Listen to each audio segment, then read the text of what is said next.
Welcome to the Dingus Den for a brand new video where we're here to talk about Void Rivals Volume 3. Let's just get right on into it. Welcome to the Dingus Den.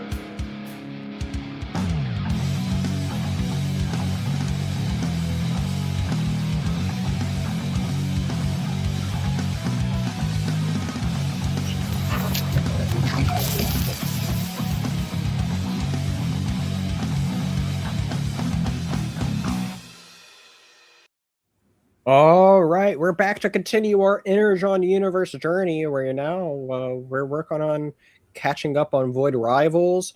We're actually, after we're done with this, we're almost all caught up with really like what's easy for us to read right now. So that's pretty exciting. And then I don't know. We'll figure out what's after that. But that's a poem for later us. As here, we are here to talk about Volume 3 of Void Rivals.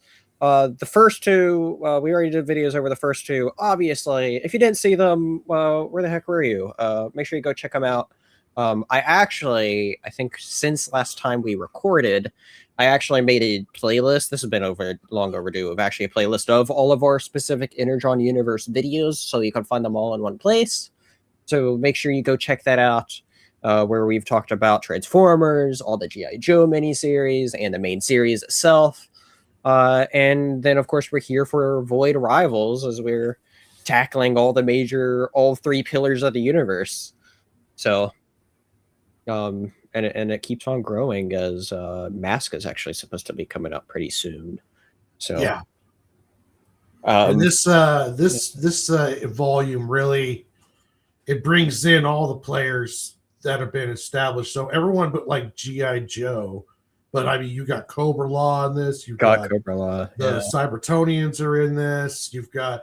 We find out what I found out last week through Wikipedia. All kinds of fun stuff in this volume. Yeah. I found this volume interesting because when we talked about Volume 1, we're like, yeah, this feels like a massive setup more than anything else. It wasn't necessarily a self-contained story. And then 2 is like what brought in a bunch of action and was more, not that it didn't set up things, but it's kind of more resolution than setup compared to Volume 1. And I found it interesting that to me, it felt like Volume 3 was kind of back to, or focusing on setting things up again more than anything. Yeah.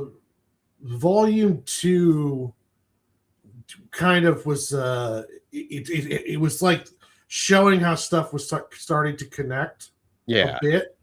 And then Volume 3 is like the preemptive before the big finale of the arc, it seems like, or close to the start of it. Like we're starting to get all the players into place and we're finding out what's going on. We're finding out a lot of stuff, and we'll see. I imagine Volume 4 kicks off what would be the end of the arc, or on some level, because it seems like everything's ramping up right now. Yeah, I don't remember what Volume 4 is called, but I know Volume 5 is called the Quintesson War, which is like, oh, okay, that's something big. Yeah. So it could be that this one and the next one is like the big setup. Next one's only called First Chosen, so that doesn't mean anything. I think that probably sets up the Quintesson War most likely. Probably. It's probably like a big tying up little stuff and then starting to set up the big deal. Yeah. It'll be interesting to delve into it. But until then, we got set up to talk about with Volume 3, which is called The Key to Vector Theta. So, and as we can see, Hot Rod's on the cover there, which is cool. He was introduced in Volume 2, and we could see a bit more of him in this, obviously. So, but let's just delve right on into this, as there's a bit to unpack. As right away, we start seeing Cobra Law involved in this. Yeah, which is interesting as we get into it. And it's interesting here because it's like some sort of, I mean, it looks like this dire situation of, I don't know if this is meant to be a vision. It's kind of how I interpreted it. Yeah, from a dream. It almost reminded me of when the leader of the Zetra people was talking to that assassin in Volume 2. It kind of reminded me of that. Like she wakes up and it's like, Right. okay. So was it a dream or were they communicating? Right. Well, the reason why I say a vision is because when you like go into what they're talking about, saying you have failed, and obviously they're sent here for a reason, as they're traveling around and trying to, for whatever they're looking for, which we don't quite know right now. But like, that's why I thought it was like maybe a vision of like they're ultimately going to fail, and this person just senses, oh, it's not going to go well for us. It's either that or that's the reason why she's in space, is because she failed. That's true too. They sent her off on this scouting mission. That makes sense too, and I didn't even think about that. So, and it's interesting too because I don't think these are characters that we've really seen. I mean, maybe we saw that one dude.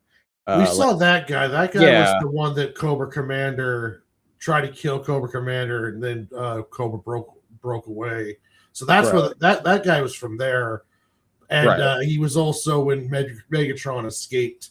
He was part of that whole. We saw him. He's like the leader of Cobra Law, essentially. I forgot his name. If it's like Serpentor or something like that, or I'm terrible with names. Yeah, me too. For how many videos that we've done over this, we should be better. But I've never been good with names. I know faces better than names. I know I'm mispronouncing half of them. Like we still call that one guy Derek, and then we got Solaria. Yeah, it's something. We just go pick a name and go with it, So yeah, I'd make all my sci-fi characters like Steve, Bob, Dave, Cindy. Hello, Dave. But we get an interesting tidbit here with Cobra Law as they're investigating where they were initially in the very first issue of Void Rivals here. They're looking for essentially Jetfire, the Autobot, and they also found the small tracks of our two protagonists. Right. And it's interesting too because this Jetfire wasn't really brought up in Volume 2 from what I can remember. Maybe it was mentioned once, but there's at least a point made in this volume of like, well, wait, where did he go? Which, subtle setup, I think, for later on, which I think that's a good question. Where is he? Where is he going to play into things? Where's Jetfire? Find out hopefully soon. We don't know. So, but yeah, it's interesting. We get a bunch of things here. We see Solaria's, whatever her name is. She's traveling through the rings, like down into the rings. And so that's interesting to see. And of course, she has that hand now that Derek gave her. So, have that going on for her. We get some more Skuxoid. Favorite. Back to my boy Skuxoid. Yeah, Skuxoid. It's a sad volume. We'll get into that later, but this is a sad volume. Yeah, so we get this little bit of Skuxoid thing here. He's just kind of like on another gig. Don't get too much with him there specifically. But yeah, Derek is now going back to his home though, where he's back home, and then obviously, we also get more stuff with Zertonia going on here, where I found this interesting of the what are they called? The Dune Witches. I forgot their names. Right, I know. I was like, just call them the Sisterhood. Like that's the Dune thing. You know what? We'll just call them the Sisterhood. If you know the name of them, comment down below. As we're just going to give everything our own names apparently in this video. So the Sisterhood here, the cone-headed Sisterhood. It was something like that. They're like directly now getting involved with the leader here, whose name I also don't remember. A Dorito Head, we'll call him. Big Dorito Head here. He's definitely a cool ranch Dorito. Yeah, exactly, right?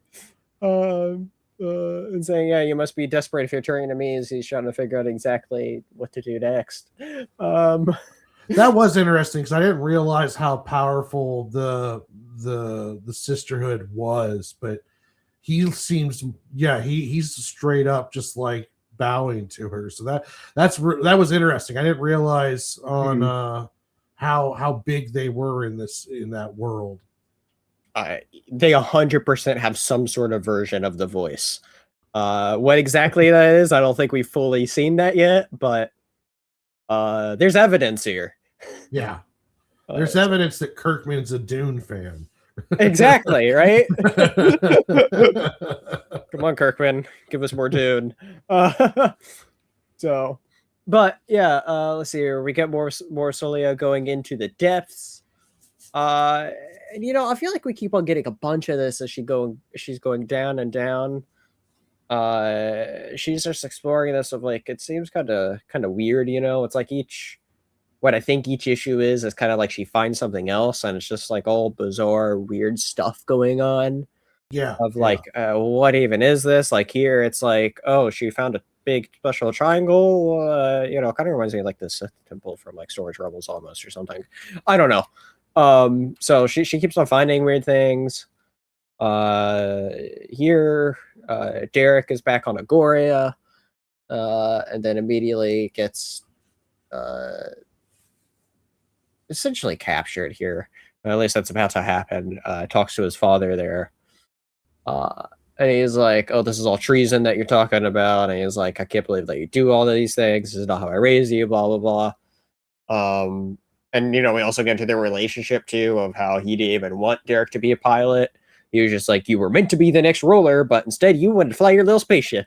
So. Oh, and what's also interesting is the second panel, Derek instantly is like, you've been conspiring with the enemy. Like, he instantly knows. Like, yeah, that is just out there right away. Yeah. Which was like, I thought that was going to be cooked on a little bit longer, but it was kind of just, it was real quick, which I'll get into. I know why later, a story like creator wise, why you do that, and we'll get into that later once something else gets revealed. But yeah, gotcha. I just thought that was interesting. Was like, oh, okay, well, we're establishing that plot point very quickly, right? Yeah. And it's interesting too because we also get this whole plot point too. This gets expanded a bit later on too, but he's also specifically telling Derek as well, like, this unity thing, very bad. It's going to be our end if it happens. Yeah. And so, but yeah, we get to actually see Temple of Zerta's light here, which is interesting. That's where mother sisterhood person there takes Cool Ranch Dorito dude. And it's interesting because, I mean, this gets touched on later, but we get there's a lot of passage of time that passes because, like, of them going for these places and him just being here takes a lot of time that I didn't necessarily realize when reading through it at this point, which is interesting. Yeah. And so, but yeah, we get into this and they have this whole conversation of her being like, yeah, okay, you can finally now prove your purpose, and you'll have this new purpose after a whole new beginning, and trying to be like, can you forgive your old way? And she's trying to transform him. Like, it's literally like, as the sisterhood does, this is a bit more what's the word I want to say, obvious, because the sisterhood of Dune is very discreet. Like, the whole plot of that is like, totally not a tangent here or anything. It's like, it's it's like, they cultivated thousands of years for the ultimate plot of the one person, versus here she's like, okay, we got to turn to this person to who we need to turn this person to our Paul Atreides, like that, and so yeah, which is interesting to see. So interesting sort of Dune comparison for me there, at least. So but yeah, we get a bit of stuff with Agoria. Again, like I said, we get a lot more conversation between Derek and his father. And he's not quite captured yet, but he's talking with him. and goes off. We get some more Skuxoid here as he's see, this is the interesting thing is like there's something going on with Skuxoid I don't quite get. Because he again brings up he's like, oh, I've got a wife and kids to provide for, you know? Yeah, it's like he's losing his mind in space, like either so traumatized about Yeah. what happened or just something's going on with his brain because it seems like he's losing his mind in these in popping back and forth and around. So he could just be traumatized and being out in space alone by himself, just driving himself insane. I'm not. They don't really get into it too much. So not yet. I hope we get an answer next volume on that or something, but we'll see. But yeah, no, it's interesting. As we get little doses of Skuxoid throughout, like that keeps on continuing through this as well a little bit. Yeah. But we also get Kerbala here as they are now, finding something else to track. Saying they found this lost signal and finding something else to track, and they obviously see something here on the ship. And I find this interesting too, as we can see here at the bottom right of this page here, where like this sort of armor is growing some sort of, I don't know, sort of fungus on the armor or something happening with it. I don't know. I like the bio ships. I like that. Like they have like all this like biomechanical type stuff, Yeah, it's very interesting. Yeah, their whole thing of being like everything has to be organic is really interesting. So I'm excited to look forward to learn more of those. So anyway, Solia, she's here, uses her key to help guide her in the Triangle Palace. And so like I said, we just get more of her adventure. We obviously get more between Derek and his father here, where he's just trying to be like, why start a war? We could have this ally here. And then he has this reason to fly out, because they could track this other ship coming. So he's like, okay, let me fly out and see. And then we can also see there's a bunch of glove droids they can pick from here, which is interesting. Like we see a bunch of different colors there. It's like you can pick whatever candy from the candy store there. So, but yeah, he goes with the blue one, and he sets off to see what exactly is going on here. And he gave his hand droid the command to wake him up right after the event horizon was crossed. But then he gets into this weird vision thing where he gets to talk to Solia for a moment here, where she also gets transported to this at the same time for whatever reason. So they get like this brief moment to catch up, which is interesting. And we like also see that she's frozen too. Like they're both like frozen as they're communicating with each other here all of a sudden. And so yeah. And they're essentially it's just like a brief update that they were able to give each other. I don't remember anything else coming from this moment specifically. But yeah, that's interesting. So, but anyway, Derek wakes up and he nearly collides with the big ship, which we can see is obviously Hot Rod's ship there. Yeah. Who sets fire at him because he's like, how dare you try to ram me? So he's there trying to just evade, get the comms linked up to Hot Rod so he could talk to him. And he's like, wait, you're a Cybertronian? Or Cybertron? Did you say Cybertron? Yeah, that's what he said. And trying to figure that out. Solia ends up falling for a while here. Like I said, she goes through this whole weird thing that just keeps on, dripped through all these issues here. So, yeah. Here we could see the Quintessons where they found their the ring here, and they're being like, "Oh, interesting." Saying, "Oh, that we can now have our revenge." So we'll see what goes on with the Quintessons there. Is there, they know that whatever this place has to do with is with that like Xersha Tryon person or whatever that we know they don't like. Yeah. So So essentially, they gained the info of where this place is, and then they're like, okay, we'll come back later. It seems like. So Yeah, probably with an army for Volume 5, I would imagine. yeah, see what happens. Exciting stuff, you know. Kirkman's good with setting stuff up in the long term. So anyway, here we get to actually see more of the ship. We could see this armor having this weird, I don't know, sort of fungal growth on it. More of, that's kind of interesting. So, but yeah, we go through this more, and the ship gets captured by our favorite Skuxoid. Yeah, way to go, Skuskoid. Yeah. So, but before you can see what goes on with that, we get more stuff with Agoria, where, yeah, I really like this bit here where Derek's like, hold your fire, hold your fire. He's a nice guy, promise me. And you know, they're obviously all scared because they've never seen a Cybertronian before. Springer then comes in and they're like, oh my gosh, it's been so long since we've seen each other. They get reunited, which is cool. And yeah. I find it funny here this moment too, where one of them shoots at Springer there. And he's like, hey, not okay, and it's just nothing. Like, it's funny to think that like their firepower is, even though like those are laser weapons, right? Don't they have laser weapons? Yeah, it's like a laser weapon, but it didn't even dent him. Like, yeah. He's just like, not cool, guys. Yeah.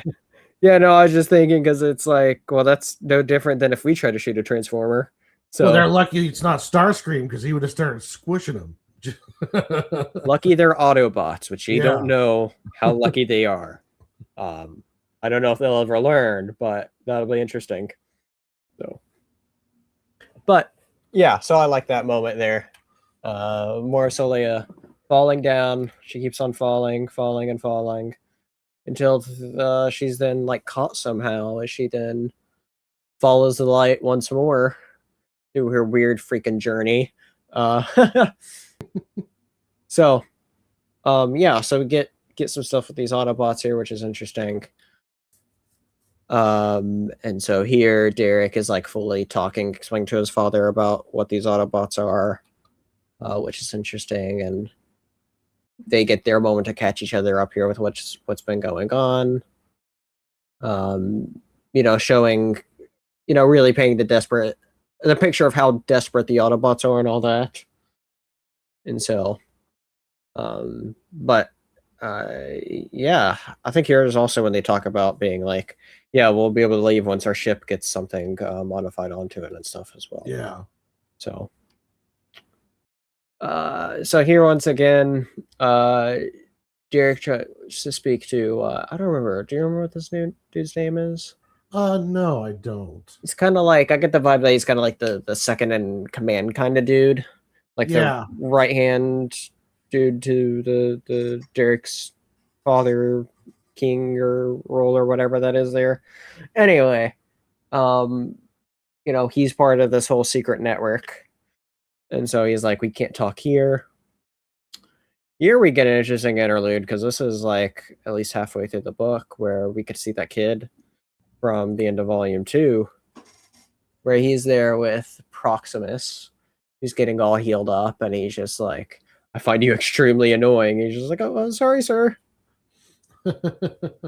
So, here Solia finds something to put her quick card into, and comes across this talking ball called Vector Theta. Before the Sacred Ring was, I was, who reactivates me. Yeah. What that is, we'll find out. Here we are with the Skuxoid part, though. That's pretty cool. Where it's funny. He's like, oh my gosh, a living organism. What are you? He's like, oh, you're intelligent. He's like, oh, sorry. What if you're intelligent? And all that. And it's funny, too, because he's like, I better check if you're edible. And so, yeah, he's like, who the heck am I going to sell this to? I don't know. And then I find this so funny. I know we got this a little bit earlier with the Cobra Law attack, but I find it so funny how they have their whole chant thing there where they're like, Cobra la la la la la la, you know, as they're going through there. You know, it's probably canon, but I don't know if I would have kept it. Like I say, it's so freaking silly. It's like, oh god, don't do it. What's going on, guys? It's one of those things that's like so stupid. I kind of love it, you know. Like, yeah, yeah, that's true. That is true. And so it's so funny because she, you know, she's like attack.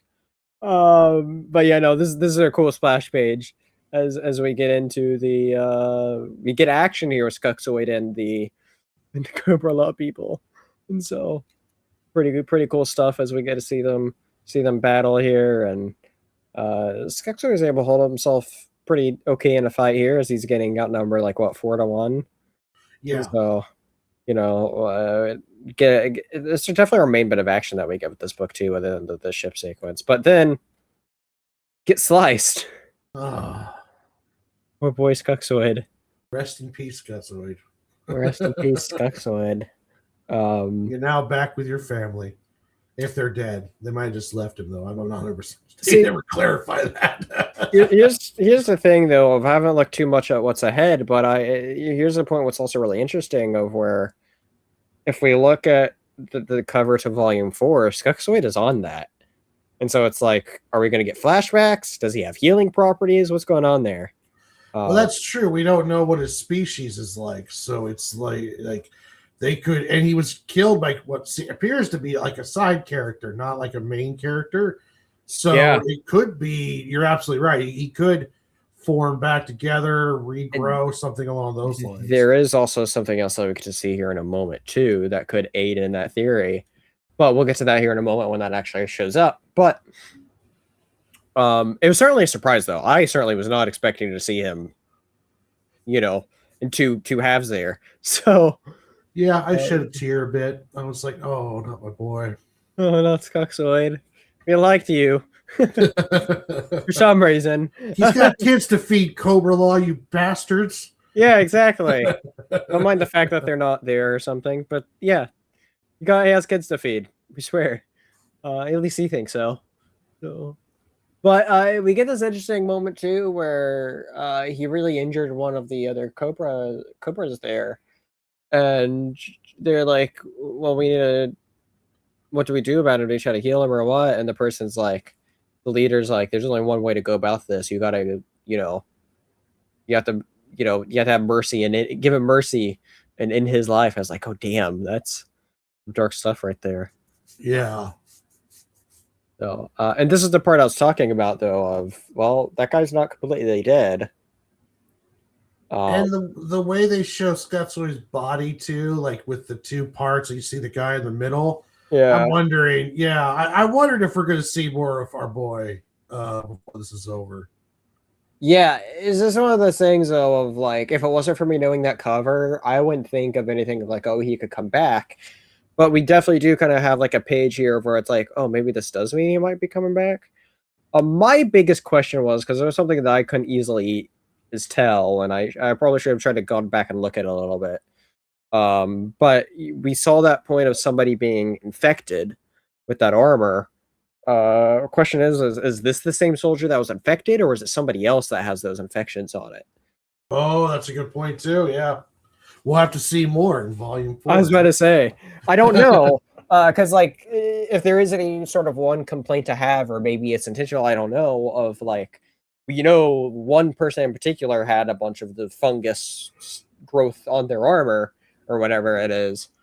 And so it makes sense if it was like this guy is being transformed in some way, because obviously, sure, cobras are different and they, you know, they're different genetically and they work differently than human bodies. So it's like, who knows what they have as far as their life cycles go, or being able to survive certain things or blah, blah, blah.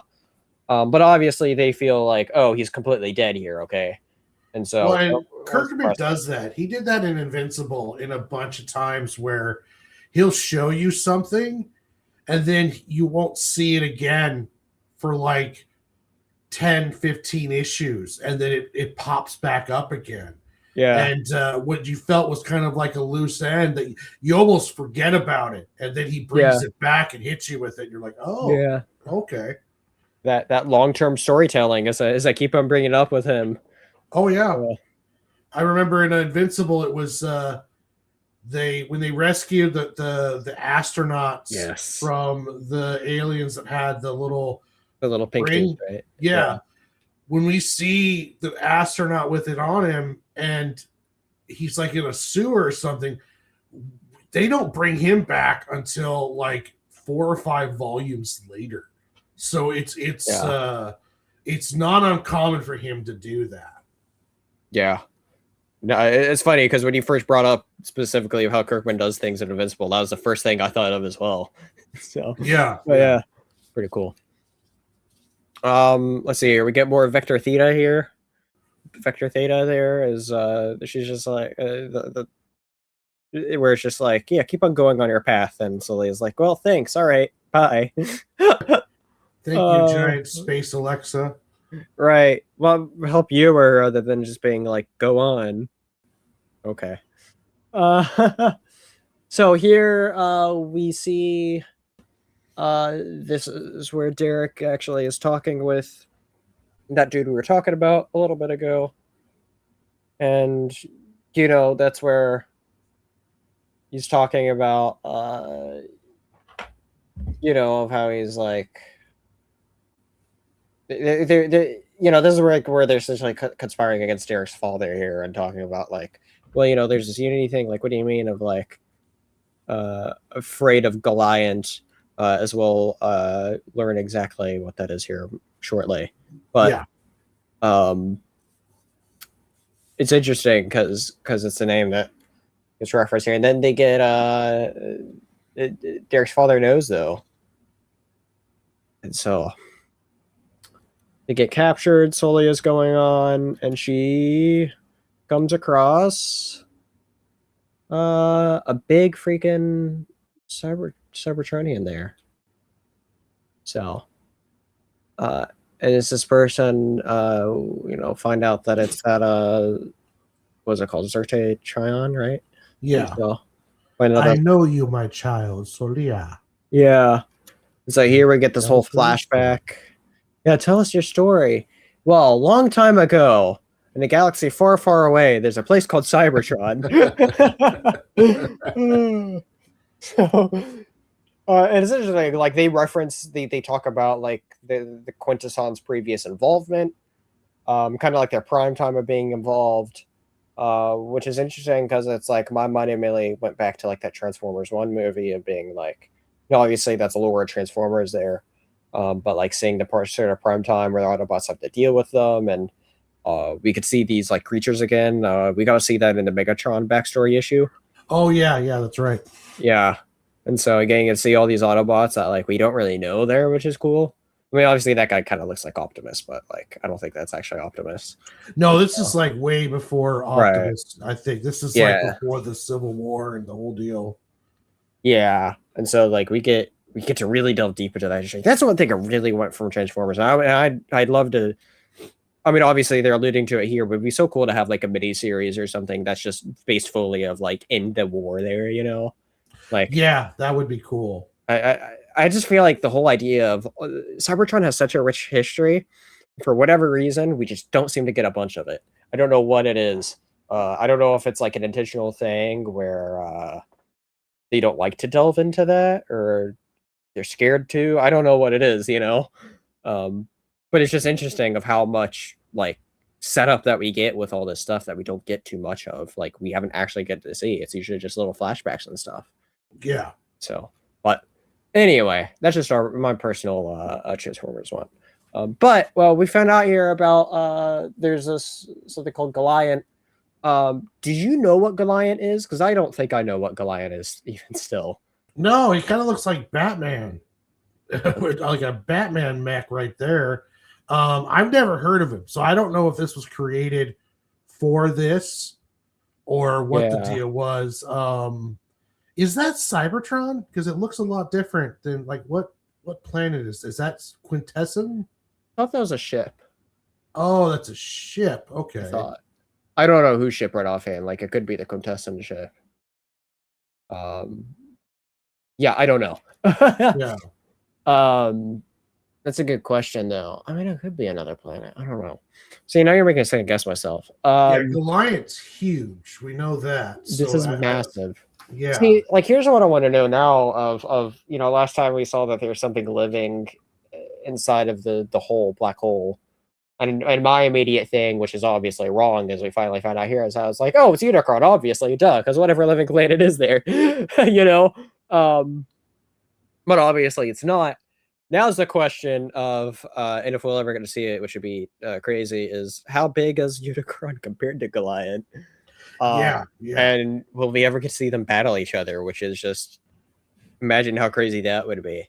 So, well, there's one shot here, and I don't know if this is a true to size, but if it is, Goliath is a friggin' monster, like just massive. So we'll have to see. Because here he's eating a star, and then that's how they're able to capture him. And so, look how big he is compared to the black hole in that bottom panel. Like, it's crazy. Yeah, he's massive. He is. It's pretty crazy. And saying that he's stuck in there. Now we know the real purpose of the ring and why it's there and all that, which is interesting, as he's one of those people that was just too strong, so they had to capture him until he could get weakened. So that's a pretty interesting lore dump there. And here, like, we could see the sleeping planet down there at the bottom too, as we saw it hinted at the end of the second volume. Yeah. So, and we saw him kind of wake up when they touched forehead stones. So it's that one was interesting. Yeah. And so, and as we get into it here too, it's like we get a bunch of interesting lore connections here of like, okay, so the unity means that you would essentially wake up. And the leaders, and this is jumping ahead a little bit, but like the leaders, they're being like, oh yeah, we were told to never let this happen because you do something bad would happen, which is why they're so hell-bent, like Derek's father there, which is something that we get into in a tiny bit. Yeah.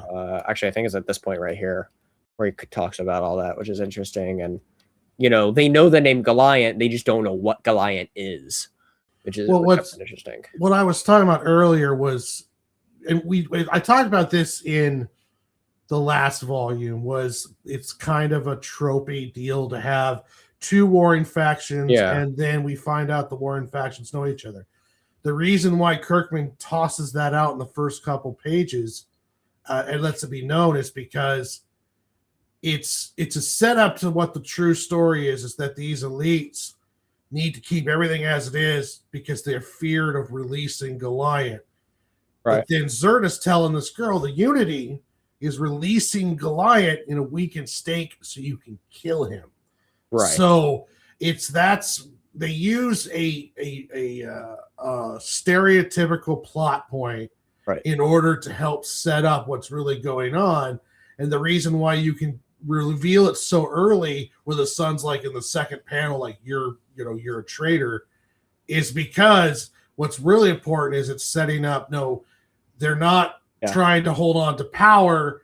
They're trying to gatekeep and keep Goliath asleep because they're terrified of what he will do if they release him. So that's what's interesting is you use a stereotypical story point to help set up something cool and unique. And it's one of those cool things that when you're reading this stuff, you could pick up on, especially when you like I write stories, you write stories. So I thought that was interesting on how he used something stereotypical to help set up something kind of cool and different. Yeah, no, it's definitely. I love how the lore of this just gets added more and more. Like there's a consistent flow of like, oh yeah, here's lore here, here's lore there, And I really do feel like reading these as each volume is like the definitive way to read this story as well. Like, yeah. I feel like if I picked this up as it was coming out, I would have probably been annoyed by every little sort of like the drip feeding in each issue. But then when you're here and able to absorb the whole volume, you're like, oh, this is a really solid volume of everything it's telling, and like a more, what's the word I'm trying to find? More over a longer period of time there, letting itself build on each other like a slow sort of burn, because this isn't quite as action packed. Like it doesn't necessarily have like the action of like what Transformers has every issue or almost every issue. Like Transformers works great as a monthly book, you know, but it also does work obviously great reading all back to back. But you know what I'm trying to say. Yeah, and we've talked about this in off airs too. And this is how when you have an event like you're trying to create a story, and we're coming in with Solar and Derek, and as it folds out, we learn like all of this stuff that happens. Xerxes Ion taking it and capturing Goliath and the black hole, using the rings, and then these people kind of inhabited the rings on there. All of this big event is helping affect all of these characters that aren't connected, and now showing them all connected. It's connecting the Cybertonians, it's connecting the Quintessence, it's connecting Cobra Law. So it's you use a massive event to fuel your story, and you reveal that slowly as the characters learn it in the progression of the full arc. So he's getting 4 or 5 volumes out of this, maybe even more, until we're going to get to the Quintessent War, which is most likely going to be involving them trying to get Goliath back in some form, and the Unity needs to release Goliath to destroy him, and then the old guard's like, no, we need to keep Goliath where he's at. So it's allows you, it's like the same thing with like my Full Metal Alchemist Brotherhood and a bunch of other stories, is you have a huge event that's not only driving your story, but it's also allows you to connect all these characters that don't have a connection any other way, you know. And it's really, really interesting. Kirkman's really good at writing and good at story building and building the stuff up, so it's great. Yeah, for sure. I definitely agree on all that. Yeah, no, 100%. I don't have anything else to add to that. Well said. Let's see here. Here we get to actually see like Xerxes like cut in half here. Like, okay, something happened with Xerxes, which is interesting. And Xerxes obviously sees something in Solia. Here they seems to just catch up more here. Here the Cobra Laws actually sees the Quintessence ship, so that's interesting. I kind of forgot about this page, not gonna lie, because there's so many things of where just like it's just a one page of setup of something, and so because they do have like there's a lot of moving pieces going on through all this. And you are right, this volume is kind of it feels like an in-between volume where we're moving all pieces into place for something big to happen. So like I said, I just felt the vibe of like it was just a whole lot of exposition in a way for something more to obviously come as we keep on talking about it, as we know the Quintessence War is coming. So, and see, this is interesting too, of like we get things like this to like this kind of felt like out of nowhere to me almost, you know. It was another one of those plot points that kind of sets up something, but it's like, okay, this is something I need to know for the next volume. Like there's all of this stuff happens that leaves open-ended in this. You know, Suxoid gets cut in half. You know, the Cobra Law are right outside watching the Quintessence. What happens with this guy was kind of a shocker too, because apparently we'll get into it more here in a second, but like this part was even kind of shocking for me, was like this guy just kind of just took over apparently, while the other guy is on a spiritual light journey with the sisterhood. It's it was interesting. Well, this is what we find interesting. I don't remember if the part already happened or not, but there's that part in Agoria that either just happened or just recently happened where Derek's father was like, I haven't heard it all from Zertonia, which is unusual, and obviously we know the truth of why, because they obviously talk to each other. Like I said, I don't remember if that was just before or after this. It may have been in that last conversation. I don't fully remember. But then here we're talking about like some passage of time went by. I want to say like a month or two went by when this happened. Of being like, oh, he disappeared. Big Dorito Man disappeared. So this is why Proximus is here to essentially retake the throne, while Big Leader is obviously off with the Sisterhood of the Void, or whatever you want to call him. I kind of like that name. Anyway, so And we get this really cool shot here too, as he just kicks ass, and the kids there. He's just like, yeah, I'm just gonna hiding, which I thought was funny. So, yeah, this is what I'm talking about here too. Of like, the book kind of like lost me for a moment here when we learn about this passage of time, because I was like, wait, what? Because I didn't think that he was gone for so long, you know, as the book set it up to be, or told us that it is, which is interesting. Yeah. And so, but yeah, we obviously see him undertaking some, you know, his spiritual journey, as you're saying, these trials. Don't know what all those red eyes are, but you know, things happen here as he goes through his rituals and trials and whatnot here. So very interesting as he goes across and dealing with all this stuff here. And here, that's where we see Proximus take over his father's place as he's new ruler. So very interesting. So here is where Derek learns a lot about the truth that his father told him about the pages and stuff, and exactly what he knows. And so, you know, of how he's explicitly told through this like ancient text of keep our people apart, can't let Goliath out, as we were kind of just talking about a bit ago. So very interesting. All that remains is locating Solila before spreading the knowledge. So, you know, he's obviously very anti-knowledge spreading, and it's interesting too because he doesn't know that Derek also helped, you know, make sure that the Zertonians get knowledge and stuff there. So, but here we get something really interesting, where Solia takes Zertatron back to something. I don't remember what the ball's name was. Something Vector something. Vector Theta something Yeah. like that. Anyway, it's now like, what do you want now? And Zert is there like, this is the person. This is the chosen one. And so we get into that, and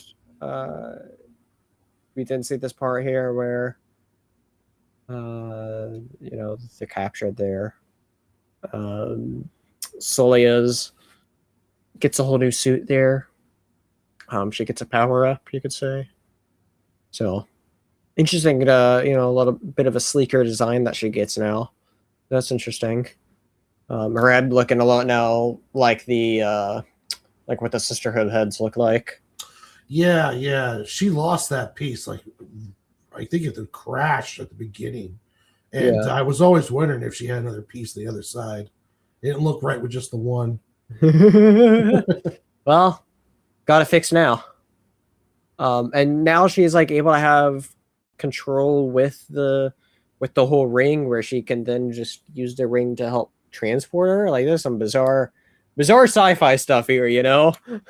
Yeah. As we get into it. And so here Derek's and his father are talking with each other. As we can see about all this energon well here. And so, like, he was just in a jail cell. Now he's back with his father again. So yeah, his father's just wishy-washy, it seems like. Yeah. I love you, but I hate you, son. Yeah, exactly, right? Yeah. Like you're grounded, but after like a day, he's like, Yeah. You know what? Let's go bowling. Yeah. It is interesting. This is the moment where Hot Rod really tells Springer about like what was last going on. Like, we get Alita 1 name dropped here, which is interesting. Yeah. So, but yeah, we get back into this, and Celia appears, and he's like, "How dare you just appear here when you're a freaking traitor?" And then Celia's like, "Derek, I need your help." And so, and I think if I remember right, this is where exactly it ends, where he's like, you know, you unlawfully wield a android, which is forbidden. You have broken our laws. So execute this spy at once. And so things immediately heated up there at the end. So to lead right into volume 4. So, but yeah, like I said, it was a lot of setup. So Yeah, there was a huge amount of setup in this one. It, it was much more of a talky chapter or It volume than the was. last one. A lot of dialogue in this one. That A is lot of something I setup. noticed. Yeah. Yeah. Yeah, definitely. Definitely a bit slower. Not that I mean that wasn't bad, but it's just kind of Well, a little confusing on the hopping around in some This spots. is true. I did feel Like that in some points. Yeah. Derek's in jail. Now Derek's standing next to his father. It's bounce. It's like a lot of stuff was bouncing around. The Autobots just kind of seemed like they were in their own little area, just kind of hanging out. Right. And yeah, there's just a lot of moving pieces in this one, but it wasn't bad. Right. It really opened the story up more, and now I'm very interested in Volume 4. So yeah, it's been a good one. Yeah. No, I think that said right. Like I would say this is probably maybe like my least favorite of the three that we've gone, but it's also part of it just because of it being more reliant on setting up bigger things to come on versus really doing anything else, you know? And like you said, like it had pacing. I feel like the pacing in this volume in particular was the weakest as you're talking about the jumping around things there. Yeah, The whole passage of time that happened there in the like last issue or two, like completely threw me off as being like, wait, what? This was months? I didn't realize this was months, you know? And so like that I found interesting, and I mean, like it makes sense that there'd be passage of time, especially when you take a bunch of space travel happen, which obviously just isn't instant, you know. But yeah, for as action packed as the first two were, this one was definitely had its slow points. It seemed like. I mean, you had the Cobra Law fight with Suxoid and stuff, and then a little bit of the Proxima fight. But yeah, it was a much slower, much more setting everything up chapter. Yeah. Hopefully it works in the long term, though. Like we said, like I could see. I mean, obviously we don't know how long Void Rivals is meant to go on for, but like I could just see this being such an easy read, though, if it ever gets its own compendium later on, you know, when it's all said and done. Of like, I could see it being an easy binge. Oh yeah, setup of it all, you know, and so very much so. I think I know I heard a lot of good things about it, but I think you're right though. What you said earlier was that it's much better to read this in graphic novel than pure per issue. Yeah. I don't know if I would have stuck around for per issue. I don't think I would have, to be completely honest. Like, because this would have been a rough set of issues for volume 3. Yeah, I think if I was pulling it during these, I probably would drop it, because anytime a series kind of hits a little bit of a low point, and I'm always looking to, you know, comics right now is at a great spot, in my opinion, as far as the quality of them. I think, especially both Image and DC right now in particular, in my opinion. And of course, you have a bunch of other great independent publishers out there too. But those are like the big two in particular, I feel like right now, that are doing great work kind of like overall across the board. And, you know, you can only have a budget of so much. And so it's like, you're always like trying to shift things around. So anytime when something kind of like dips a little bit, you know, it's fairly quick for it to go, so I can open up for something else, since there's always stuff coming out. Yeah. And, you know, it's one of the challenges with long-term storytelling too, is you have to set stuff up, and you have to put, you know, to close up loose ends, and set up new ends and new story, and building all towards your end goal, which is the big, you know, the big war or the big whatever end game of the story is. So you're with this long-term storytelling, you've got to keep your threads interesting. So when you leave your spots open, people are all like, okay, I really want to know what's going on here. I want to know what's going on here. Stuff along those lines. I think that, you know, like Proxima could have been given a little bit more love, and a little bit more in depth on his story, because he's a very interesting character, and hopefully Proxima plays a much bigger role now that he's apparently now the leader of the Zertonians, even though really it seems to be a puppet position, because it seems like the Sisterhood's more in charge than anything else. I am interested to see what the Dorito head guy is getting set up for, because the sisters set Solara on her mission. So how much do they know? They obviously aren't afraid of the Unity if they're setting her up to go on the Unity. Right. So and there was that one point where he accused her of speaking blasphemy, and then she bitch slapped him.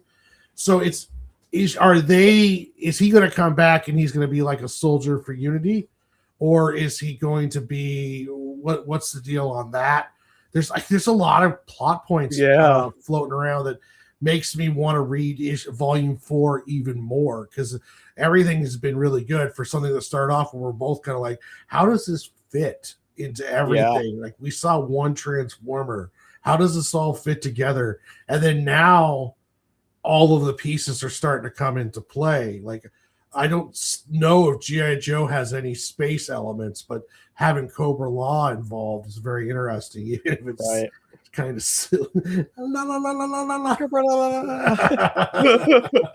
Oh, it's so stupid. I love it. Yeah, it's one of those stupid but good things. I'm just curious of here too, of like, you know, you have all these factions outside of the ring that are going to battle each other, but then it's like, or already some battles with each other, as we've seen.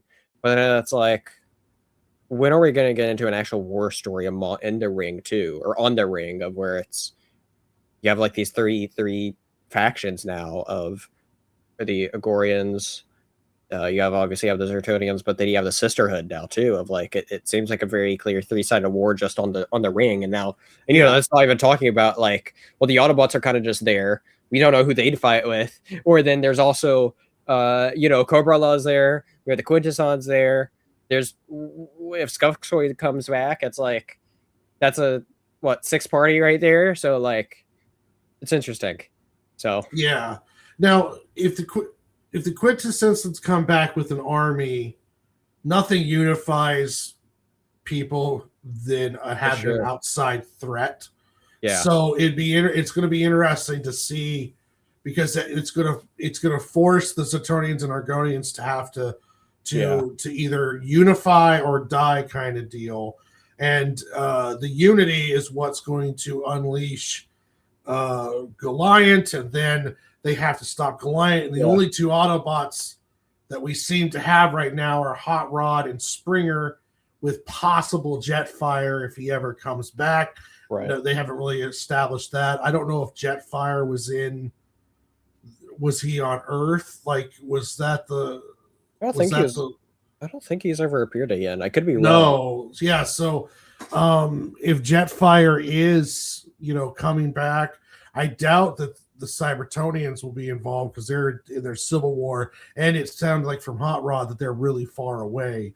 So most likely it'll be Hot Rod and Springer trying to get these little jewel-headed aliens to unify against the Quintessons, which are probably going to bring a full-on armada. They sound like they're pretty hardcore players. So it'll be interesting. It's a lot of cool stuff getting set up here. And what's interesting too is, like, on Earth, they know absolutely nothing about it. Like, this is a whole thing going on, and the Earthlings and the Transformers and Decepticons or Autobots, Decepticons don't really give a shit. Like, it doesn't bother them at all. Doesn't matter to them. It doesn't matter what's going on in Cybertron. So it's really interesting. So volume 4 is going to be a good one. Yeah, I would say what I would like to see out of volume 4. I don't know if I could call this prediction. Well, hey, maybe I'll call it here. Screw it. I'll call it a prediction, and we'll see if I'm completely wrong, even though this is more of a want than anything. I think it'd be really cool to see, I was talking about these factions that could be on the ring fighting each other there. It'd be interesting if the last issue or two of that volume 4 is that actual battle, and then we see the Quintessons there and forced to team up. But we'll see. Most likely something along those lines, like a lot of inside bickering and battling, and then Quintessons show up, and it's like, well, we either form ranks or we all die, kind of deal. Yeah, it'll be cool to see. I'm excited for it. I think it'll be. Yeah, me too. It's exciting. Where next time? I mean, well, we've got volume 4 available, so obviously we'll be talking about that next. So exciting stuff to always dive into this. But yeah. What about you? What do you got going on?